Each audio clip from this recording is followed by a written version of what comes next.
Nice cameras have large sensors and large lenses, except the iPhone. Phones have insanely powerful processors with architecture built for doing this specifically by some of the most talented engineers in the world. If you're making a camera with a small sensor and you don't have the R&D of Apple or Google to build the chip that will make that look good, then it will always look kind of bad. And we've seen this with the webcams using old Pixel sensors like the Opal. It just doesn't look as good as a Pixel. Can't we just get a nice camera, plug a USB cable into it? Sadly, no. The next hard part here is the conversion from the video signal to USB.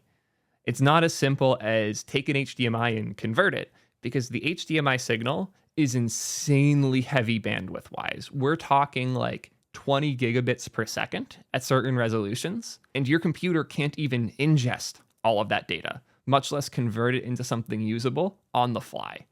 As such, we often will use dedicated hardware to convert from the HDMI signal into something that works over USB, usually an H.264 encoding. Devices that do this conversion vary wildly in price and in quality, and that's why something like the Elgato Cam Link that I'm using to record this right now cost me about $150 when I bought it. The only way to get the quality that I have here on a camera that plugs into your computer would be to build in that $150 piece. But here's where we get to the third part, which is the autofocus. Once you have committed to a proper lens and sensor, you now have to worry about things you don't when you have a boring old super wide angle lens that comes with most webcams. Now you have to worry that you're in plane, you're in focus, and that you're being tracked properly. And Sony's the only company that's figured this out. The harsh reality is most webcam buyers aren't used to focus at all, much less manual focus when auto goes out of whack. And they're not going to know what to do if the autofocus isn't working perfectly, which means that if you're not Sony, you can't really do this. And if you want to build something as quality as the video you're seeing here, or even the quality of my old $400 Panasonic, this guy needs more power than you can give it over USB. It needs an expensive HDMI to USB converter, and the autofocus sucks. The only way you would make this into a good webcam is being a camera expert and having the USB to HDMI converter and dealing with the focus issues. If you're willing to do all that, DSLR is a great option for a camera to use with your computer, but you have to buy the fake battery that you plug in instead of the real one. You have to deal with any overheating issues you might have. The user experience of using this isn't great. Taking a camera, attaching it to your computer, and making it look good is difficult.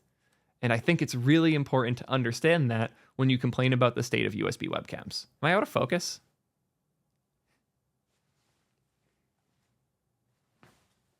I have it set to mostly, or to track me. I don't know why it stopped tracking me. Case in point, as I'm ranting about how hard cameras are on my $3,000 fucking Sony here, the focus still chose to focus on my mic instead of me randomly. The quality that people expect from a YouTube video or from a DSLR isn't quality that just comes from the camera being nice. It's quality that comes from the effort we put in to make it a good experience. Buying the right hardware, attaching the pieces together, dealing with the focus problems, picking the right lens, adding all these fancy lights.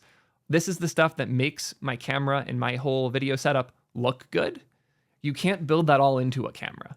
People will try, they have been trying, and they will continue to fail. The dream of a DSLR camera that is powered via USB, you plug it into your computer and it just works, I don't think that dream is achievable.